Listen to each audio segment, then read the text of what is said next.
क्या आप सोचते हैं कि सत्य और धर्म के मार्ग पर चलने से ये संसार आपकी जय जयकार करेगा? तो आप बहुत बड़े भ्रम में हैं। जब आप सच्चाई का दामन थामते हैं तो सबसे पहले आपके अपने ही आपके विरुद्ध खड़े हो जाते हैं। ये इस कलयुग का कड़वा स्वभाव है कि यहाँ आपकी निंदा करने वाले, आपको नीचे गिराने वाले और आपकी ईमानदारी को मूर्खता का नाम देने वाले पद पद पर मिलेंगे। संकट के समय आपकी निस्वार्थ सहायता को लोग आपकी कमजोरी समझ बैठेंगे।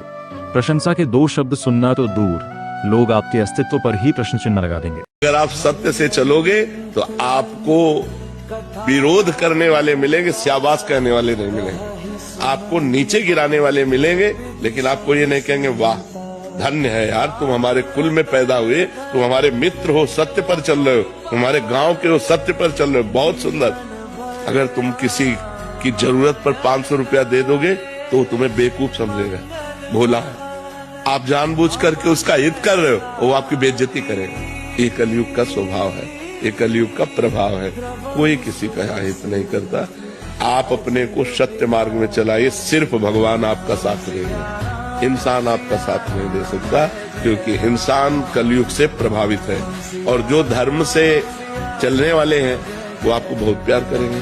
देखो, आप लोग कहीं ना कहीं धर्म का आश्रय लें तो आप हमें प्यार कर रहे हैं कि नहीं? तो ऐसा नहीं है कि कोई प्यार नहीं करेगा, नहीं, कोई करेगा, वो भगवान करेंगे। और जब भगवान की कृपा आपके ऊपर होगी तो फिर सब प्यार करेंगे। जहाँ पर कृपा राम की हुई, ता पर कृपा करे सब हुई। हाँ, तो भगवान से प्यार चाहो, कोई इंसान तुम्हारा सपोर्ट करे, मुझे लगता है ऐसा बड़ा मुश्किल है, बड़ा मुश्किल है। इसलिए धर्म से चलो, किसी इंसान के सपोर्ट या उससे हम धर्म अपना नहीं छोड़ेंगे। परंतु इस अंधकार का अंत यही नहीं होता। जब ये संपूर्ण संसार आपका साथ छोड़ देता है, तब उस परमपिता परमेश्वर का हाथ आपके साथ होता है। परम सत्य किसी मनुष्य से सहयोग या समर्थन की अपेक्षा रखना व्यर्थ है, क्योंकि मानव का स्वभाव स्वार्थ से ग्रसित है। महाराज जी कहते हैं कि जिस मनुष्य पर साक्षात नारायण और राधा रानी की कृपा हो जाए, फिर पूरी सृष्टि को उसके आगे नतमस्तक होना ही पड़ता है। सत्य का मार्ग कांटों से भरा हो सकता है, लेकिन ये वह मार्ग है जो सीधे ईश्वर तक जाता है। इसलिए किसी मनुष्य के प्रमाण की प्रतीक्षा मत कीजिए। संसार विपरीत हो पर अपना धर्म कभी मत छोड़िए।